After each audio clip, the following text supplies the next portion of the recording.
அடக்கம் அமருள் உய்க்கும் அடங்காமை ஆறில் உய்த்துவிடும். இந்த திருக்குறளுக்கு ஏற்ற மாதிரி ஆஸ்திரேலியால இன்னைக்கு ஒருத்தர் தரமான சம்பவம் ஒன்று பண்ணியிருக்காரு. அவர் யாருன்னா ஆஸ்திரேலியாவோட T20 கேப்டன் மிச்சல் மார்ஷ். என்ன சம்பவம்னு பார்த்தீங்கன்னா, தலைவன் 2023 வேர்ல்டு கப்பை ஜெயிக்கிறான் இந்தியாவை எதிர்த்து அகமதாபாத்ல. ஜெயிச்ச உடனே ஒரு போட்டோ ரிலீஸ் பண்றான். அவன் வேர்ல்டு கப்பை அவன் காலுக்கு அடியில வச்சு. இது என்னதான் சரி, அவன் உழைச்சான் அவன் ஜெயிச்சான் அப்படின்னு சில இந்தியாவில் வாழ கங்காருகள் கடிச்சாலும் உண்மையிலே அவன் உழைச்சதுக்கான ஊதியம் தான் அது. அந்த ஊதியத்தை அவன் மதிச்சு எடுத்துக்கணுமே தவிர டிஸ்ரெஸ்பெக்ட் பண்ணக்கூடாது. இதுதான் நம்ம பாயிண்ட். ஆனா அவன் கால் வச்ச நேரமோ என்னமோ தெரியல, வரிசையா அதை வேற ஞாபகப்படுத்திட்டீங்க. நெஞ்சமெல்லாம் பொண்ணு அறக்கு தம்பி.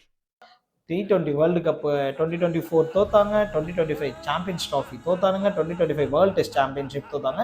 இன்னைக்கு தலைவன் கேப்டன்சி ஏத்துட்டு வந்த 2026 வேர்ல்டு கப்ல குரூப் ஸ்டேஜ்லயே கப்பை அடிச்சு விட்டுருக்காங்க. ப்ரோ எனக்கு தெரியாம வருது ப்ரோ. இப்போ எப்படி ப்ரோ அப்படி தோக்கலாம்? இது கப்பை அடிச்சவனுங்க யாருன்னு பார்த்தா அதுதான் இன்னொரு அணக்கொடுறமே. ஜிம்பாவே அண்டு ஸ்ரீலங்காவும் அடிச்சிருக்காங்க. இதுக்கு நம்ம ஒன்றும் சொல்ல முடியல. ஸ்ரீலங்கா தப்பி தவறி எப்படியாவது குரூப் ஸ்டேஜை தாண்டுமான்னு கடைசி 7 வருஷமா போராடிட்டு இருக்காங்க. ஆனா இவனுங்க மூலமா ஈஸியா உள்ள வந்துட்டானுங்க. வன்மம் மாறு.